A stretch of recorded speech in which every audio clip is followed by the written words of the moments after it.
Yeah. Okay, Awesome. welcome, Andre. Good morning, America. Good morning, Canada. We're live for our roundtable on Jupiter and Gemini. Whew, that was a lot of work. Sorry about that. My computer decided to not allow me to go live, so I just switched to my phone. No, it's Instagram. Let's blame Instagram. We'll blame Mark Zuckerberg for this one, okay? Mark, if you're listening, can you do something, please, to start out the lives? Because Jasmina and I are getting very frustrated.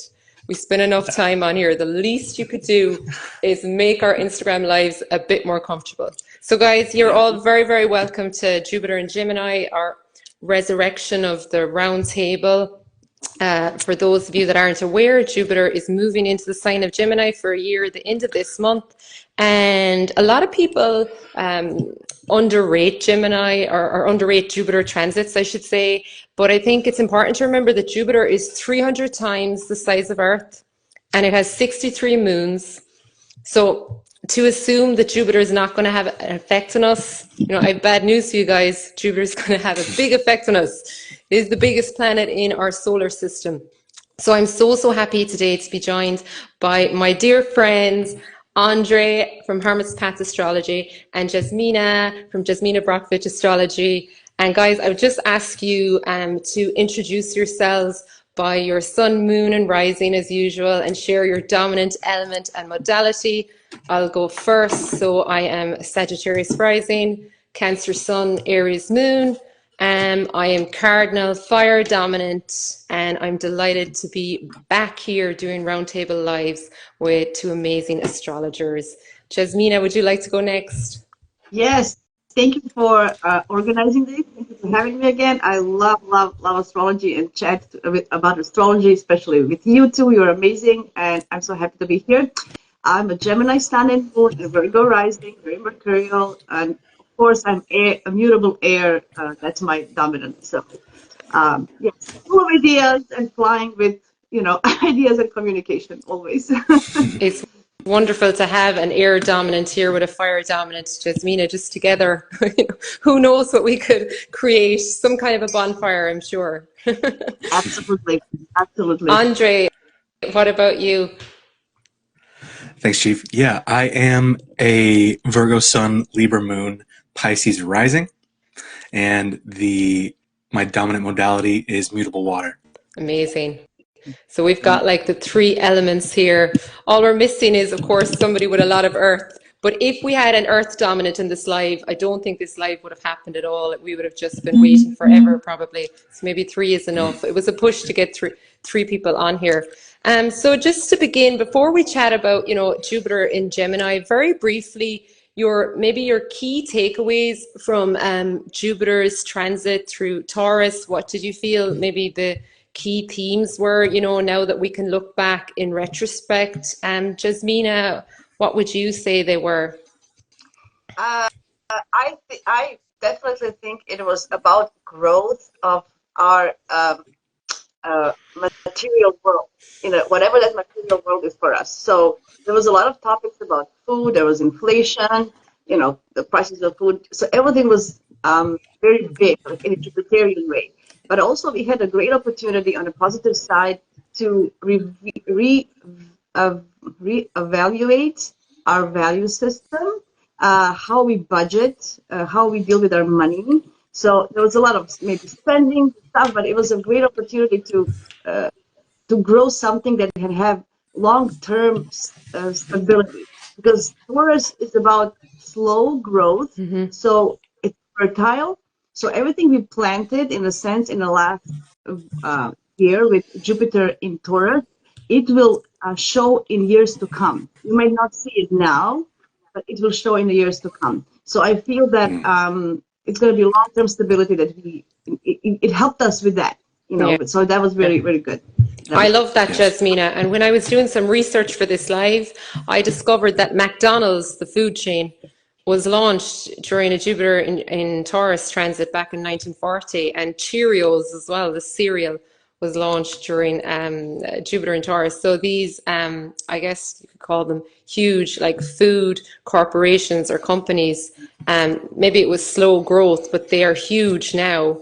Were birthed during Jupiter in Taurus transits, which is just so interesting. Andre, what were the key takeaways for you for Jupiter in Taurus? Yeah, so basically all of what Jasmina said. Also, the fact that Jupiter is the greater benefic, and Venus is the lesser malefic. I'm sorry, lesser benefic. Lesser benefic. They have this really interesting relationship about values and value systems. So I really learned the value of slowing down.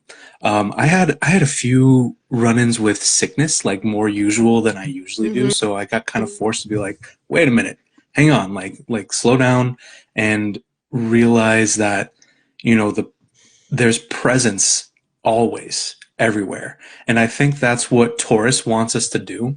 She wants us to be able to be present by savoring whatever's going on right now, savoring the present moment and being able to relish within it and savor it. So I really learned about that. I really learned about, you know, not having my mind be going at 1,000,000 miles an hour and to slow down and to relax a little bit. Yeah, that was a really big takeaway for me. I love that, the slowing down. And I definitely feel there was a huge move towards slow living. I know mindfulness and all of us trying to maybe just get out of that rat race mentality. And as Jasmina alluded to, you know, inflation, price of property, land, everything increased. The price of food increased. Food is such a valuable commodity. Unfortunately, we also saw famine around the world, and we also saw things like with Saturn in Pisces, we saw too much rain or not enough rain, then creating food scarcity, which is an issue we are dealing with now. And again, this inflates the cost of food. But yeah, those were the key takeaways, I guess, from Jupiter in Taurus. So Jupiter in Gemini, I think, is so interesting because the ancient astrologers believed that Jupiter was in fall in Gemini. And even though I would be, you know, I have a great respect for ancient traditional astrology, I often wonder if, you know, if we look at astrology now through the lens of the world we're living in right now, is Jupiter in Gemini technically, you know, is it still, you know, in fall in today's world? You know, I think it's an interesting thing to consider. But, you know, what do you feel about that idea of Jupiter in Gemini not being maybe such a bad placement in today's fast-paced world, Jasmina? Well, I was thinking a lot about Jupiter in Gemini since I'm a strong Gemini, but I also have my Gemini in my 9th house. So Sagittarius energy, which is Jupiter at home, is not strange for me. So I always have that issue, like what is Gemini, what is Sagittarius? For me, it's kind of like, you know, a blend of it. So I was thinking, because Gemini loves to collect data. Gemini loves to communicate, you know, what he learned, like he's a messenger of information. But Sagittarius loves the big picture. He loves to understand the deeper meaning because Gemini doesn't necessarily need to understand. So that's why I feel that I need to understand, but I have a 9th house. So for me, it's very different very hard to differentiate. But that's me personally. But looking objectively, why Jupiter might be in fall in Gemini is just because he gets lost in all this information and doesn't understand, you know, what is the final goal, what is the meaning of it all, you know. So that can be the downfall of Jupiter in Gemini. The good thing with Jupiter in Gemini is that it's a brainstorm. It can give us so many new ideas because it's a lot of ideas. We can have like a field of new opportunities, new things that we come up with that can, you know, something can come from that later, right? When Cancer comes. So I'm thinking, you know, this is the time to kind of get together with everybody and understand, you know, to be inquisitive, you know, and get the vision will come, I guess, later. I love that idea you have of Jupiter and Gemini prepping us for Jupiter in Cancer, the planet. You know, I love that concept. Andre, how do you feel about that question of Jupiter in fall or in detriment in the sign of Gemini? Yeah, so I have mixed feelings about it. I do think that like when we say a planet's in detriment or in exile, it's shorthand for saying that this planet might not be as well resourced to execute its natural significations as it usually would when it's at home. That doesn't mean that it's bad. It doesn't mean that you're doomed. It doesn't mean that, you know, planets that you have in exile or detriment, you know, are damning you and you're done. It's just highlighting this natural archetypal tension. Oh, you guys didn't hear that, did you? I did. We heard it. Shoot, sorry. No, I heard what you wanted to say. I didn't hear anything bad. Oh, okay. My mindfulness bell went off. It goes off every 15 minutes. Sorry about that. That would be very important for the Jupiter and Gemini transit to keep your mindfulness bell going.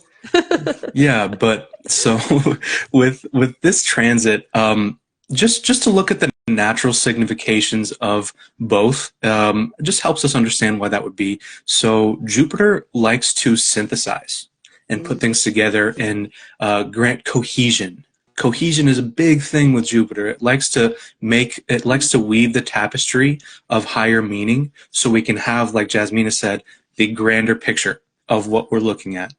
Gemini and Mercury, they like to pick things apart and break them down and look at them very detailedly, right? So that kind of archetypal tension there, not really comfortable for Jupiter, especially with things that, you know, the things that set Jupiter on fire, because that's what Jupiter is. It's about our worldview and things that make up our worldview. So it's about politics, religion, spirituality, ethics, philosophy, politics. I think I said that already. That's going to be a big thing, Jupiter and Gemini this year. It's an election year here in the U.S. So we can expect a lot of trash talk in politics, perhaps.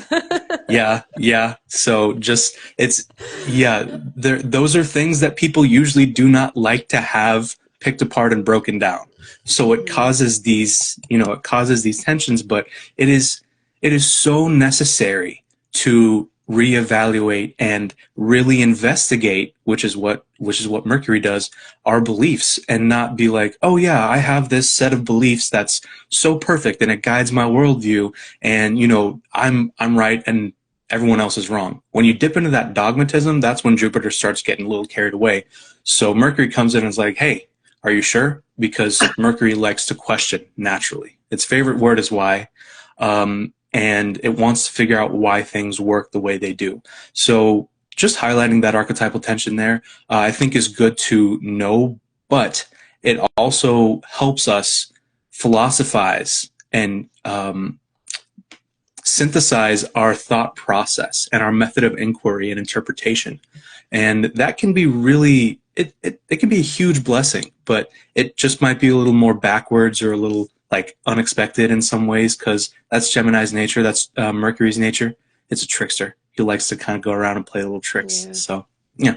I think you articulated that so well, Andre. And I think it's important as well in mythology to remember that Hermes, Mercury, was the god that could move between the underworld and obviously Mount Olympus. Yes. And if we think of Jupiter as being Zeus, Jupiter up in Mount Olympus up there, but Hermes is bringing Jupiter places he's not that comfortable going, we could say, when it's in the sign of Gemini.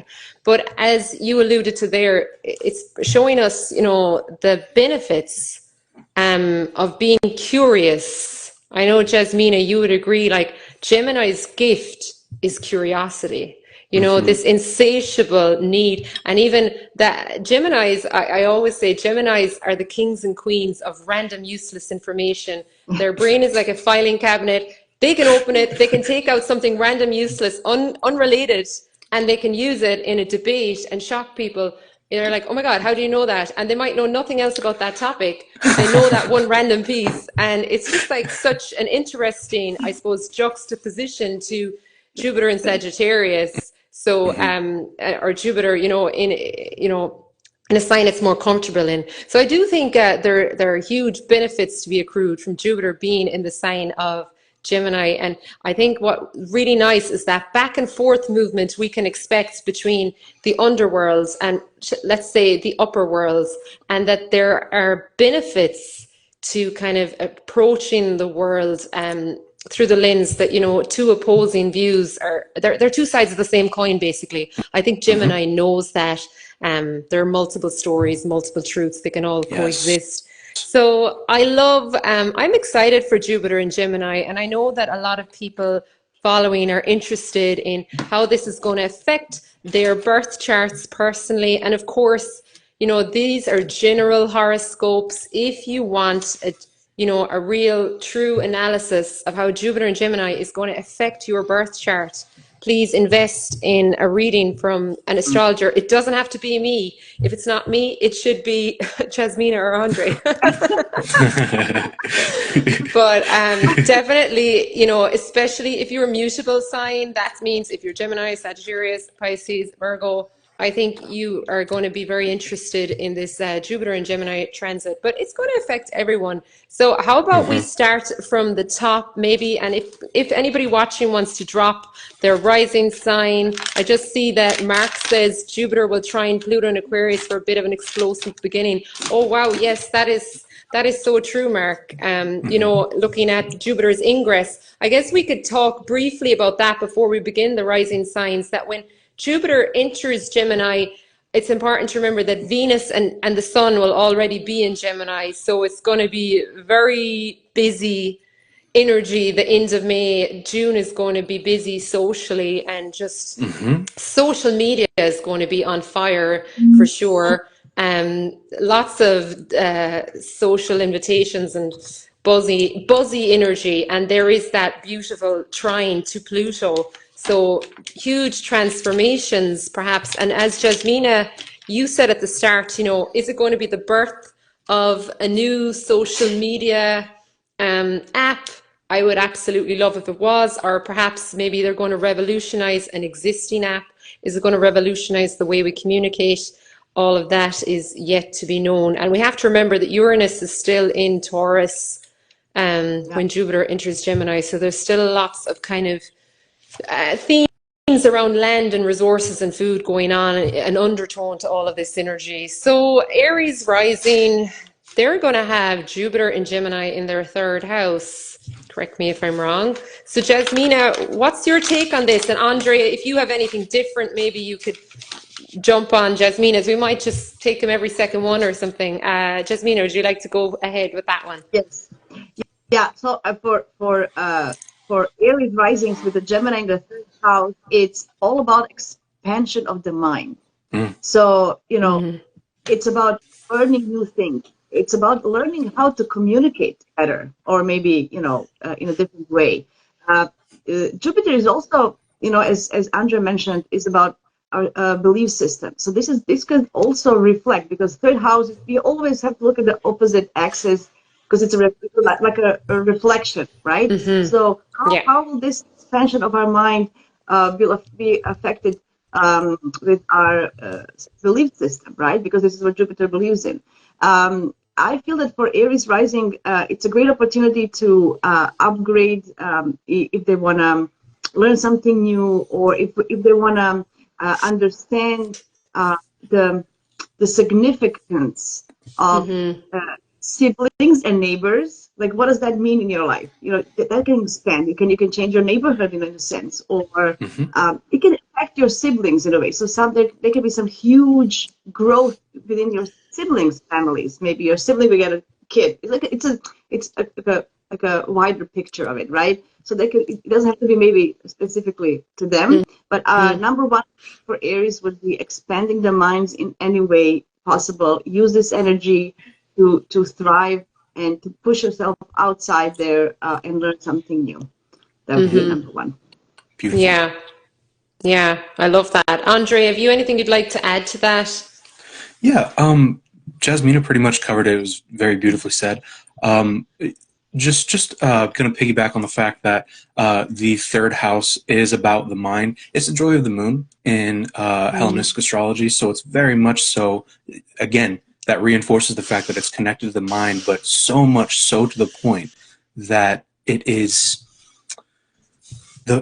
it's like the subconscious part of the mind. So that's why the third house is said to be your immediate environment, not just your neighborhood. That is one thing it rules. It's also the immediate environment of your head, of your mind, and like all the things that go on within there. So some kind of message communication, telecommunications, something third house communicating might come in that might challenge our worldview, that might be a little destabilizing, but it is meant to pick apart and see how it works and put it back together to grant a more cohesive worldview.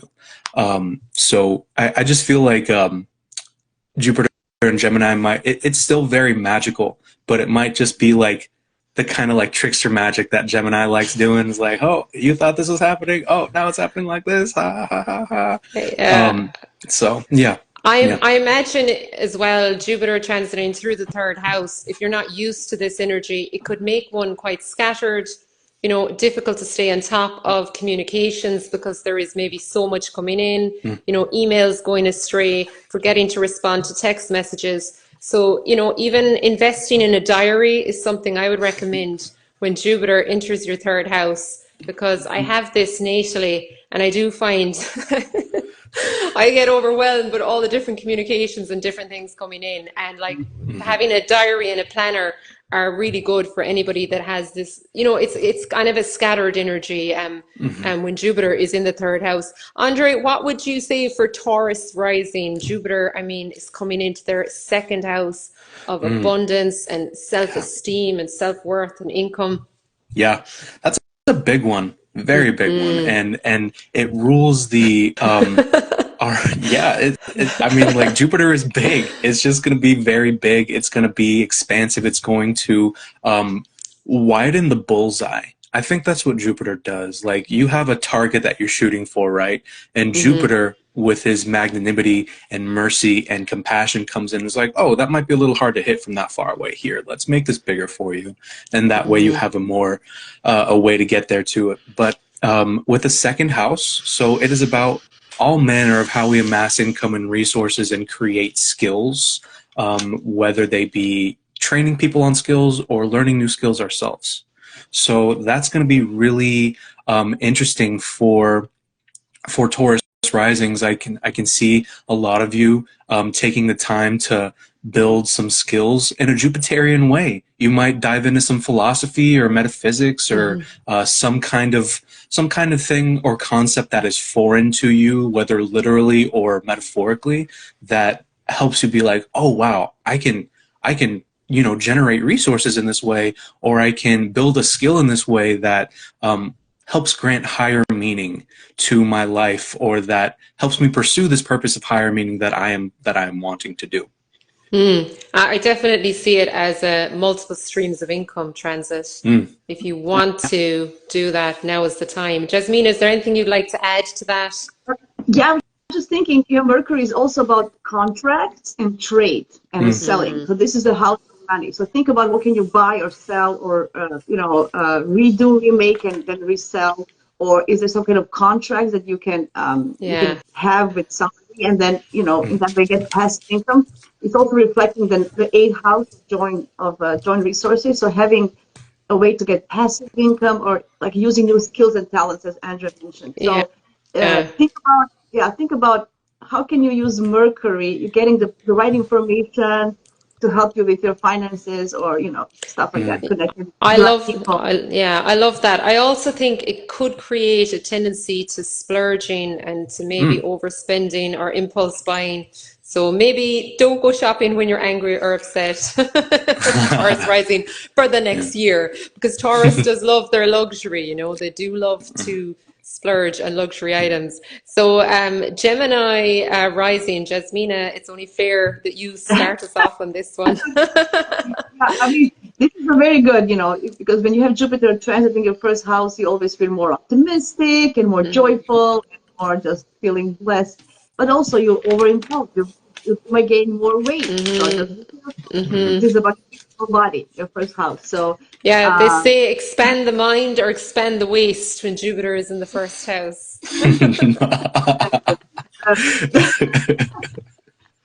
That's exactly what it is. So I like that one. That's very funny. So Gemini risings, think about how can you, yeah, for them, it's also going to be like more playful, more scattered, because that's the way just they are. A Gemini rising, you want to communicate, you want to get this, and you might be overwhelmed with all these connections or having this person, that person. What is the, like, to find the difficulty to prioritize things, because you want it all. So that's going to be maybe an issue. So choosing two things always fails with all the Geminis, because you have so many in your plate. Yes. They're going to be inundated with offers, maybe, or people pulling at their energy as well. Yep. Yeah.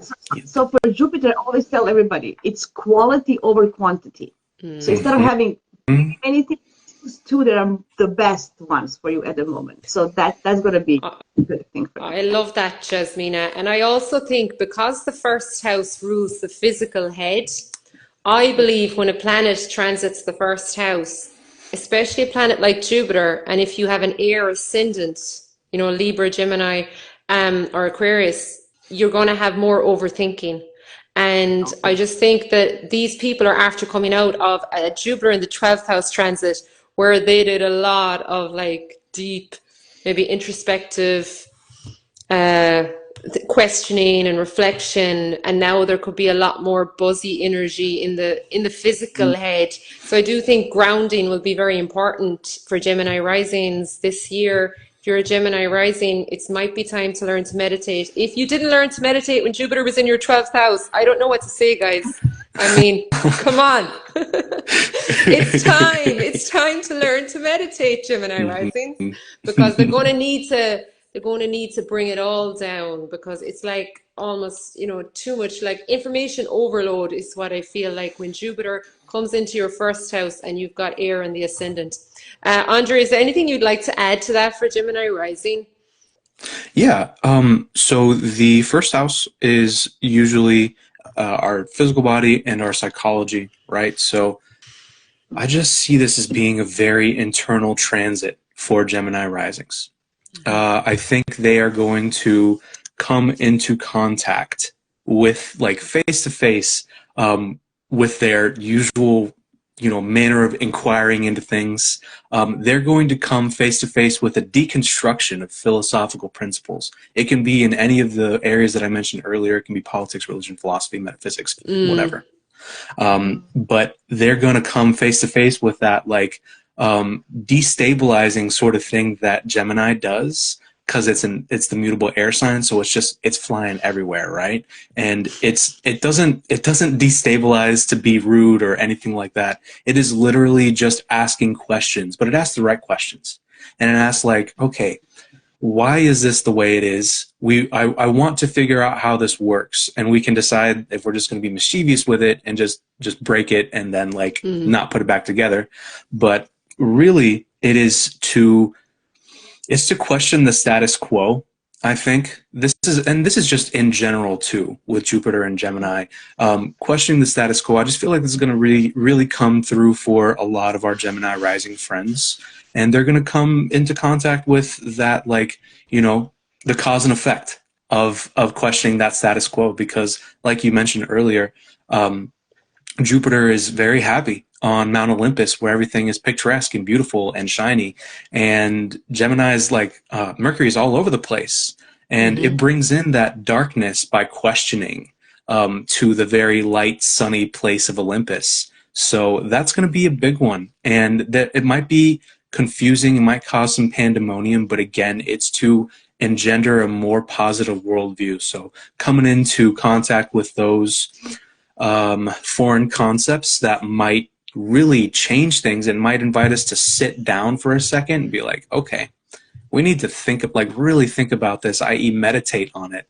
to integrate that. And I think it'd be important to mention Jupiter actually has a decan in Gemini. It is the first decan, and the Golden Dawn corresponds it to the Eight of Swords in Tarot.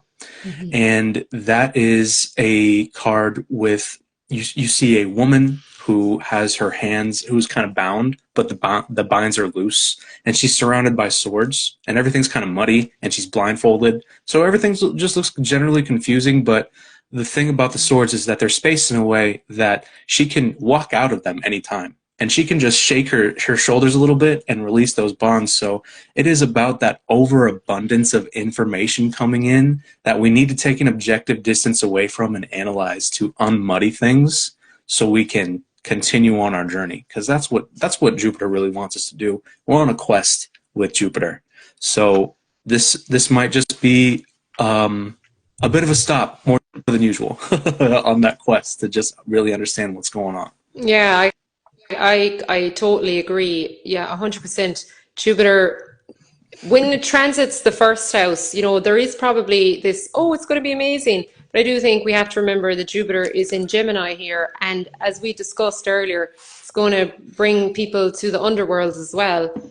Gemini's included. And this concept as well of Jupiter expanding the waistline or expanding the mind. I do think, you know, when your mind expands and you're opened up to new thoughts and ideas, you know, it's a sensitive time. We can try and numb that sensitivity by eating more or drinking more or whatever, partying more. So I do think it's actually a time where Gemini risings need to kind of be discerning and gentle with themselves. Because Gemini energy is a lot to handle on its own, never mind with Jupiter in the equation. So I do think like Gemini risings need to move forward with like an air of optimism and an air of discernment as well for this transit. So that's we're the on biggest to keyword. Yeah. So with Cancer rising, they have Jupiter coming into their 12th house. Jasmina, do you want to? Oh wait, sorry, Andre, you're first for this one. I'm getting mixed up now. Sorry, Andre. 12th house king, Pisces rising. The 12th, Pisces is the 12th sign, guys. So, you know, they are so wise. They have accumulated so much the wisdom of all the other signs. So, Andre, I mean, 12th house energy, 12th house transits, even if it is Jupiter, 12th house transits are never a picnic. Correct. Correct. Yeah, it's that liminal space. The 12th house kind of makes us feel like we might be wandering around, like we're kind of aimlessly lost a little bit, and we're trying to figure out how to get our bearings. It's a house that's not configured to the ascendant by any kind of major aspect. It's an aversion to the ascendant, so that makes it dark and hard to see. So we have to find a way to navigate that place with other eyes that are not our physical eyes. We have to learn how to navigate with our inner eyes. Thank you. Yeah, it's a place that you really need to learn how to see, because if you don't, it is the place of mental health, mental suffering, and I don't say this to like be scary or any of that, but that's what the 12th house signifies. So it is really a place that invites us to sit down again, like you were talking about earlier. We really must learn how to meditate. I think everyone should learn how to meditate, but 12th house people especially, they need to learn how to have some kind of grounding practice. We need to learn how to have some sort of way to sit still, because if we keep going and going and going, what we're going to end up doing is running into the same situation over and over again, hitting our head against the same wall until we realize, oh, I need to do something different. And that's the 12th house's natural signification of Saturn's joy there. But Jupiter coming there, I feel like it could be a very benevolent light, like the torch of the guru coming through and being like, okay, we need to clear out some cobwebs here, because the 12th house is a place of psychological and subconscious blind spots and self-sabotage. So Jupiter coming through here might be like, hey, you know, you might be self-sabotaging yourself by doing X, Y, Z. With a 12th house of Gemini, Cancer risings do have a lot of thoughts, but they're kind of internalized as feelings. Water and air don't really interact at all, except via square, if they do have an aspect. Otherwise, they're an aversion to one another. So you can have these feelings, but then learning how to communicate them is a totally different thing. So really having that time to take to look at that connection between what do I feel and what should I say, what do I need to say, it's going to be really marked, I think, here. But Jupiter again wants to grant us cohesion. He wants to bless us with understanding. So it might be a little uncomfortable, but again, Jupiter is teachers and gurus and sages, and it is also the torch of the guru that helps light our way. And so that is what we want to do. I think you've made a good point there that I meant to mention at the start of this live. I believe Jupiter, of all the transits, Jupiter can often be indicative of a person entering your life who is Jupiterian. So if you're a Cancer rising, don't be surprised if a larger than life person comes in and triggers this deep introspective period for you this year. You know, sometimes the planets come in the form of people. I know Cosmic Navigator always says that, you know, look in your chart and see who's Mars right now in my life. Who's Saturn? It's such an interesting way to look at the planets. Jasmina, what's your take for Cancer risings? Yeah, Andrea is beautifully said as always. I always think of Andrea as a poet among astrologers. I love it. Thank you. Oh, I love you guys. I just want to add something shortly, something small. The 12th house is also a house of dreams. So the Jupiter goes there. The dreams might be bigger than life, larger. Like you can make messages. It's Jupiter in Gemini, messages to dreams. So I would have like a dream journal. I would take, you know, in the next year, I would see what my dreams want to tell me. That can be like a subliminal messages coming through our dreams.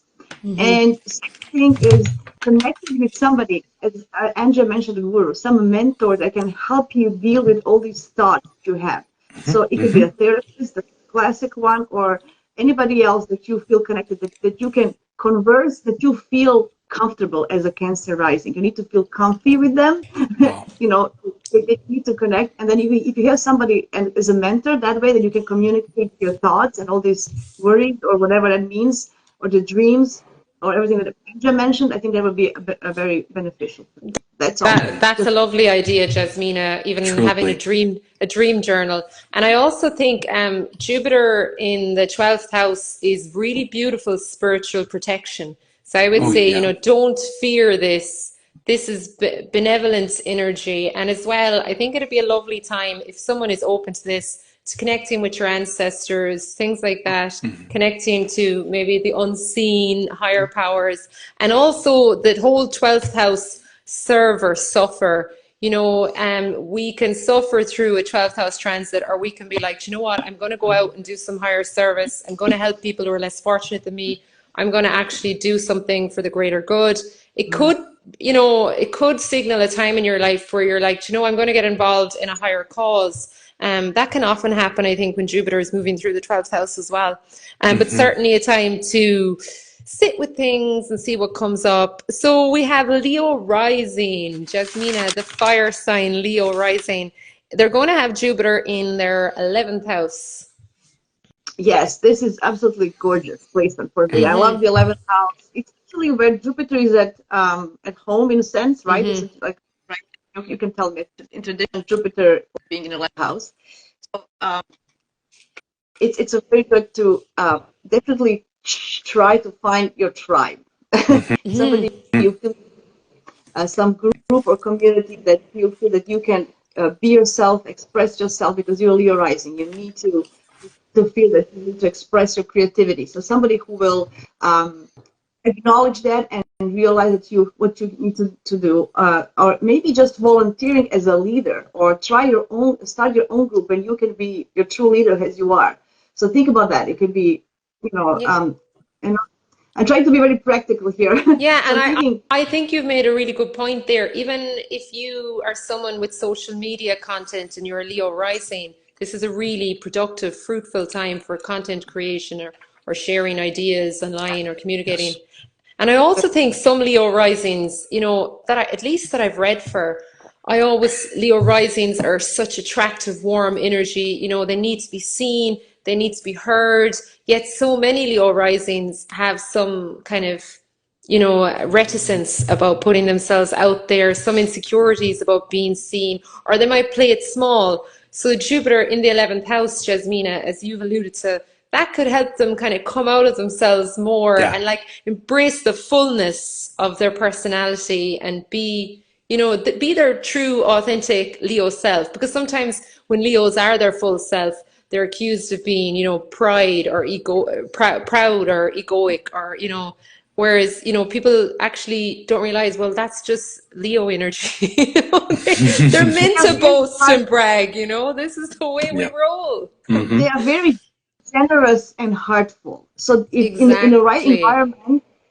environment, they will show that. They will give their generosity. You just, you know, as long as they're appreciated. So that's it. So find the group they feel appreciated, they will give the whole heart to them. So I think they need that validation, don't they, Leos? They need an audience. Yeah, that's right. Their fire needs to be fueled. Right. Yeah. And with Jupiter moving into the 11th house of the audience, Leo rising, if you're looking for an audience, you're going to find one this year. Yes. Just you need to put yourself out there in the traffic of things. Andre, do you have anything to add for Leo risings? That was really beautifully said. Just piggybacking off the fact that you absolutely right, Jasmina. Jupiter is very comfortable in the 11th house because the 11th house is the joy of Jupiter. So it is the house of good fortune. It is benefactors, friends, blessings, gifts, community, a support system, just like-minded individuals that you can gather with to that you make some kind of like a group with. And that group can be focused on a variety of things, but it is that support system that you find. And I think that's really significant that Leo has an 11th house of Gemini, where, you know, because Leos, like we were saying just now, fire signs in general, they need to have their fire fueled. And you fuel that with lots of air, lots of communication, lots of ideas, lots of networking, lots of back and forth and debating. And that is really going to come through in a nice way, I think, with Jupiter here for our Leo rising friends. So be on the lookout for that. Let me just see what else I wrote here. Yep, just it's Jupiter stuff. Trust, hope, faith, blessings, gifts, that sort of deal. So just be careful, you know, again, because Jupiter is in a place where it's not at home, just use discernment. That is the biggest word that I think that this transit can be summed down to, discernment, because there's going to be a lot of information coming. Jupiter expands, like we said, and Gemini is information, it's communication, so there's going to be a lot of that coming your way. Yeah. So we're going to need to wade through it and discern through it. And 11th house is the house of hopes, goals, and dreams. So lots of Leo risings could have some of their dreams realized this transit. Guys, I am conscious of time. So Virgo rising, we're going to keep it moving. Andre, Virgo risings. Yeah. 10th house of vocation, praxis, reputation, career. Yeah, that's good. That's a big one. Any time a planet is in an angular house, it's a loudspeaker. It amplifies that place. It acts as that loudspeaker. So something to do with you know, that sort of deal. You might be more recognized. You might be given more praise or more accolades for your efforts, whether it be at your job or you know, it doesn't have to be your 9 to 5, but it can be something like this. Like this isn't my 9 to 5. This is not y'all's 9 to 5 either. But this is still very much something that is a vocation for us that we feel called to do. That is a method of praxis and practice, and action and application. So yeah, really huge things there with Jupiterian themes. So sages, teachers, gurus, religious clergy people of all kinds, foreigners, foreign people. I don't like saying foreigners because like it's weird. Foreign people. Expats. Expats. Yeah. But so there's really no popular. politically correct term anymore. They keep moving the goalposts. Okay, so you're not even going to try, guys. I do think this is going to be an expansion of the public persona. I know, Jasmina, as a Virgo rising, you must be so excited about this, but I do imagine it will make you busier. So like it's busy. It can be almost stressful energy too in that sense. Jasmina, are you excited? Yes. I'm excited. This is in a whole sign. It's my 10th in quadrant is in my 9th. So because I'm a late Virgo. But I like to look at both houses just because, you know, you can find Of gems course, yeah. everywhere. Yeah. So it's about rebranding. It's about, you know, rebranding yourself, and it's about your image, how you actually promote and advertise yourself in a world. So you can do something, you can, you know, put some effort that it's going to come back to you in that sense. Virgo risings are discerning. They can be anxious and stuff. So I think they won't have an issue with that. But they need sometimes a push to actually use that beneficial energy, because they just kind of, oh no, you know, not now. Not, they're doing all this everyday stuff and they don't see it. So they don't usually see the opportunity coming their way. So open your eyes, guys. Because, you know, serving others and getting all this everyday routine stuff, you don't see the bigger picture sometimes with Virgo Yeah, and rising. So I think it could be a no. big opportunity for Huge. someone big in their industry as well, you know, or their career. It could be, you know, a very big fortuitous time for Virgo risings. It's an exciting time, and definitely I think it'll be important for Virgo risings to plan some rest when Jupiter is in the 10th house, because otherwise you're going to have workaholicism. We know all about it, guys. The content creation on Instagram alone keeps us up at night. So Libra risings in whole sign, and I guess I didn't say this at the outset. We're doing all of these horoscopes in whole sign, but if you want your, you know, it done in Placidus as well, it is really worth going to a good astrologer like Jasmina or Andre or myself to look at your chart. So Libra risings, well, Jasmina, what are your thoughts on 9th house Jupiter? You know, you have this natally, so you're really good to advise on it. Yes. So I'm traveling. So Jupiter comes into Gemini on May 25th. I'm on the plane on June 8th. I'm on the plane. I'm going to spend the whole summer in Europe, in Croatia. So that's literally That's great. Yeah, it's going to be amazing. So it's absolutely great opportunity to expand your connections, as you said, with foreign people. So travel to foreign places or connect with foreigners or take that course you always wanted to take. Yes. For Libra rising, it's very hard because of this North Node axis, all these eclipses in the last, you know, since July until January next year. So they are very obsessed with relationships, letting go, getting new people in. So take your time for yourselves. Travel. And they have Saturn in their 6th house as well, don't they, Jasmina? Yes. Libra risings Yes. now. There's so many Libra risings I know that are having health concerns and health issues now, and it is not a time to push it. You know, just hard work, everyday life. So take time to get rid of, to kind of find a way to remove yourself from everyday life and all these hardships you have in everyday situations, and go beyond that. Jupiter is going to give you the push to see beyond. What can you do? What would happen if there were no limitations regarding, you know, your knowledge and your even faith, and what do you believe in, and just exploring that mind.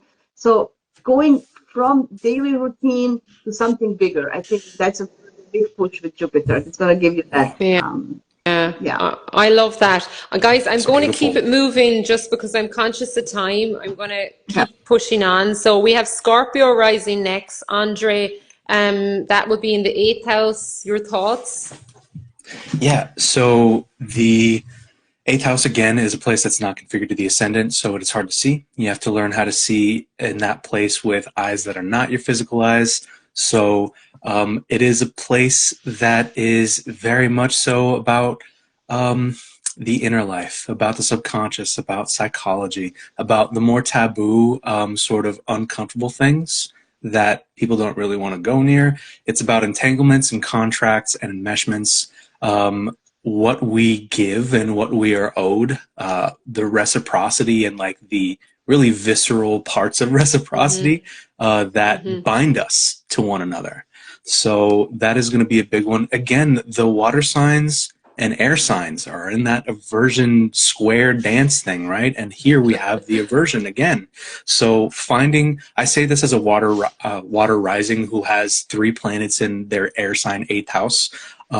This is, if you have not, you are probably going to be challenged to find your voice and to be able to communicate your feelings because I know we have lots of stuff that we feel, water signs, right? We have lots of stuff that we have on the inside. We have this very vivid inner world. Find a way to concretize that and communicate that and intellectualize that and make it intelligible for, you know, whoever you're doing. In this case, it's going to be your very, very close, intimate relationships, those parts of you.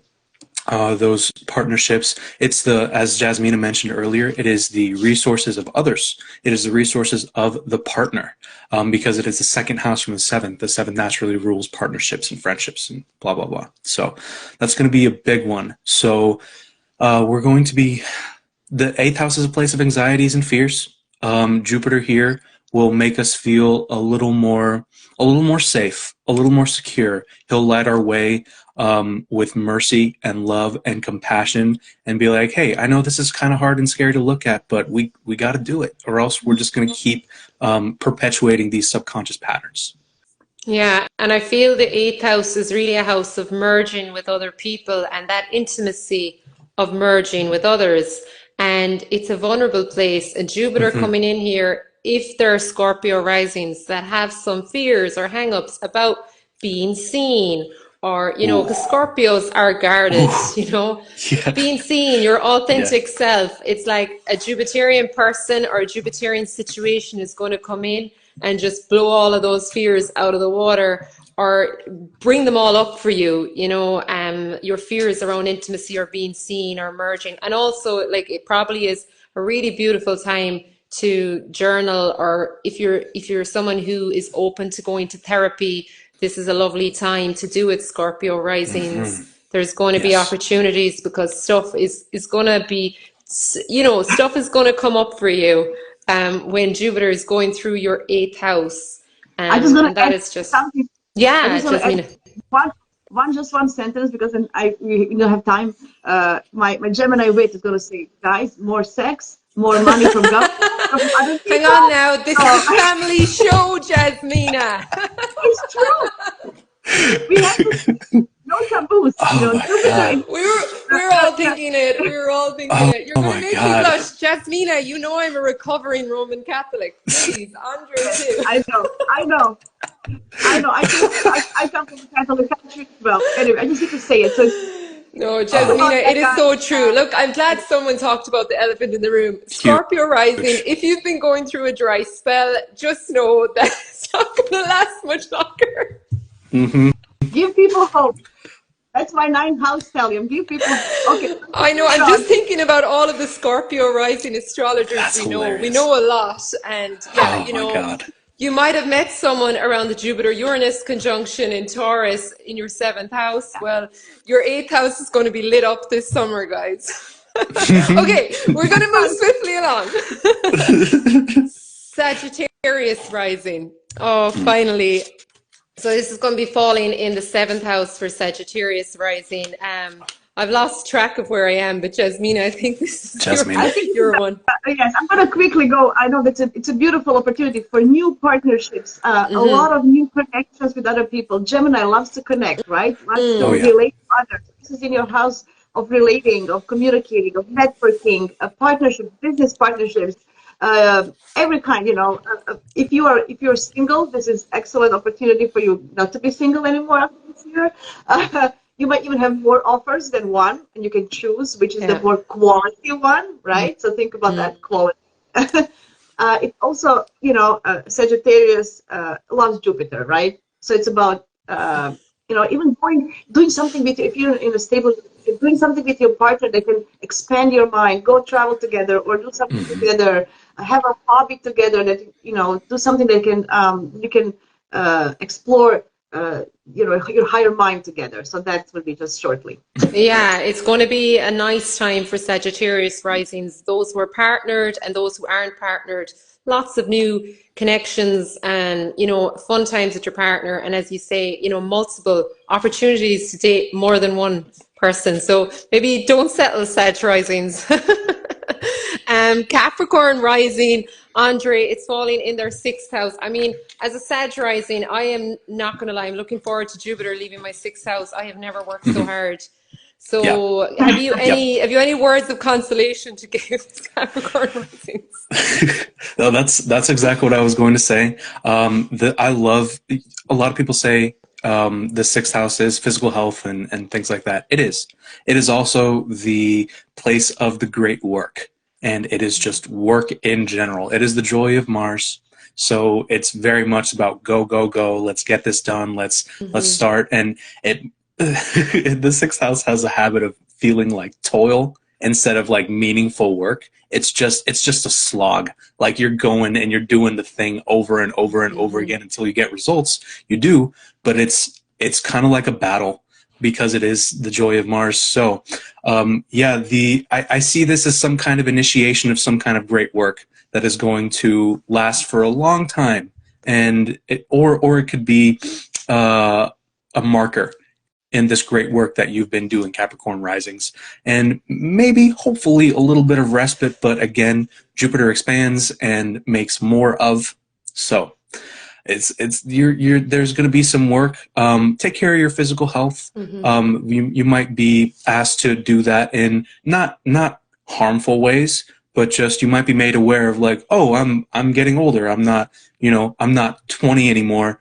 I need to do something to maintain, keep myself healthy. Yeah. And if you have neglected anything, Capricorn risings are very hard workers. If you've neglected anything in your health life, Jupiter can amplify that when it comes into your sixth house. And I just speak from personal experience, or if you've neglected your workout routine, Jupiter will amplify that by showing you, oh my God, look, you need to go to the gym, girl. This kind of energy. That's how I felt when Jupiter entered my sixth house. I was like, I need to start running again. I need to work out more. And then I was like, I was working loads as well. I'm still working loads. I am looking forward to Jupiter leaving. I'm not going to lie. But I obviously gained a lot of valuable experience, work experience, lots of birth charts while Jupiter was in my sixth house. And, I'm expecting the work to actually slow down a bit when Jupiter goes into my seventh house. But that would be nice because, maybe I'll have more time to enjoy myself and socialize more. So Aquarius risings, Jasmina, Jupiter is going to be in their fifth house. Yes, I love that. It's Aquarius is also an air sign, so that's a nice flow of energy. Fifth house is about fun. So Gemini, what is Gemini? It's playful, it's cheerful, it's curious. So all this exploring your creative side, exploring your hobbies, or how you want to have fun. What is joy to you? Jupiter is joy. So think about that. For Aquarius, they have a Pluto in their first house. They're going through some transformations, depending on the degree. So this can be like a nice fresh breath air of doing something that can be more fun and joyful the next year, and finding that creative expression. If you wanna have kids, this is a good opportunity to get pregnant, of course. If you don't, then note that you take care of that. Yeah, use discernment, as Andre would say. And as well, Jasmina, would you agree that it's like a lovely time to rediscover childhood passions? Maybe you haven't felt it since you were a child. Yes. Go back, exactly, because this is Aquarius loves, but it's also in their mind. Aquariuses are very in their mind, and they're very intellectual. So think about going a little bit from your mind and just be playful like a kid. As I said, go back to your childhood, explore that one, be more childlike, a little more playful. Find something that you always wanted to do that never had time. And lots of opportunity for love, romance, and dating for any Aquarius risings that are single as well with this transit. Also use the servant. Sorry? Also use the servant who you interact with. Yeah, use caution, guys. Yeah. The Art of Astrology said...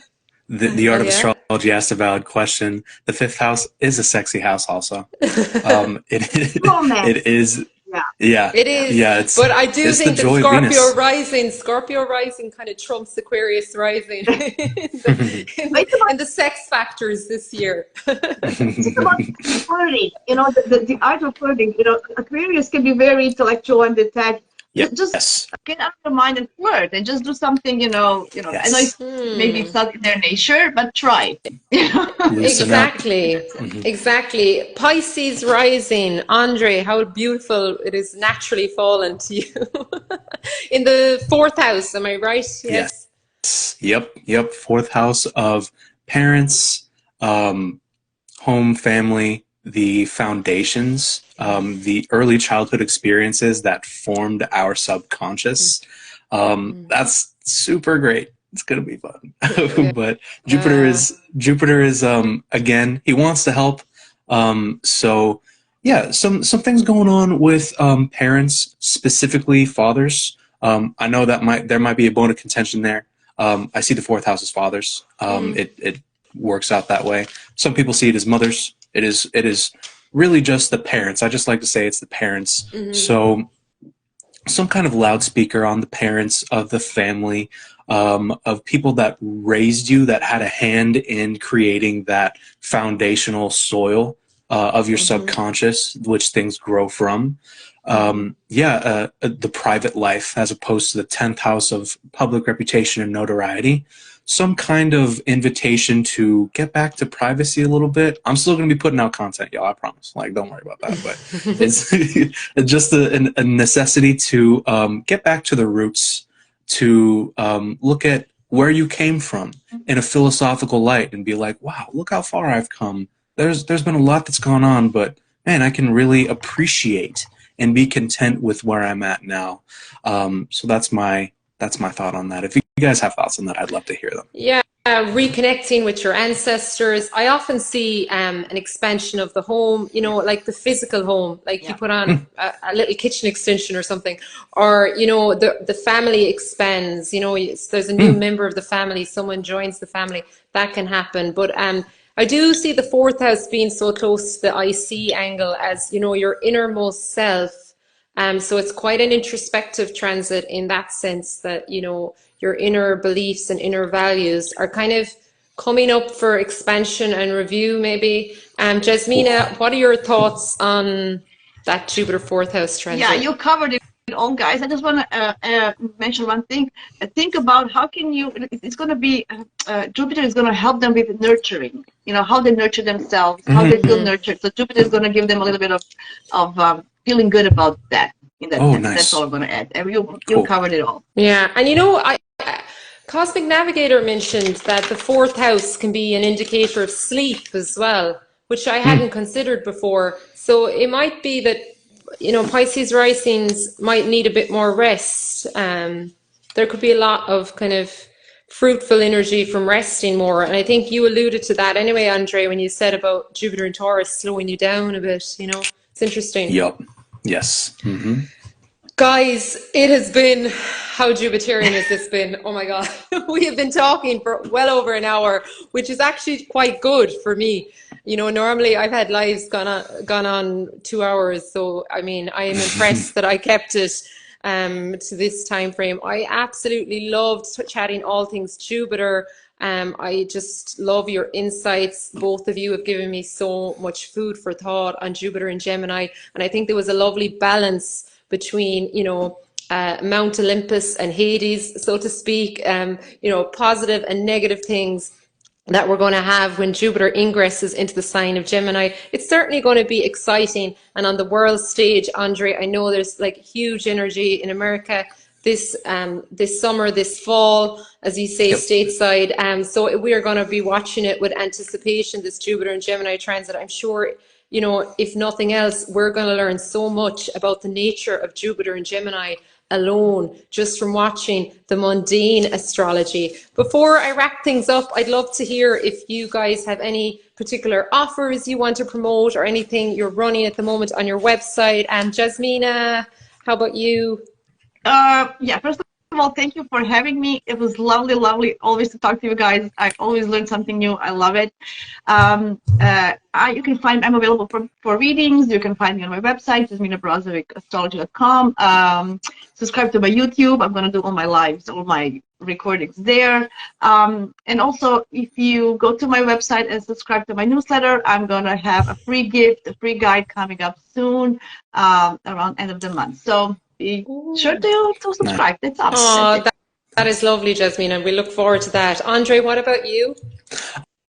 Really the same old right now. I put out content. I do offer readings. Please send me a DM. I don't have a website as of yet, but I will soon. If you would like a reading, please send me a DM. I do tarot readings as well. So a little bit of everything, whatever you're feeling. So yes, Hermits Path Astrology. I put out content about transits and natal placements and all that stuff. So yeah, send me a DM.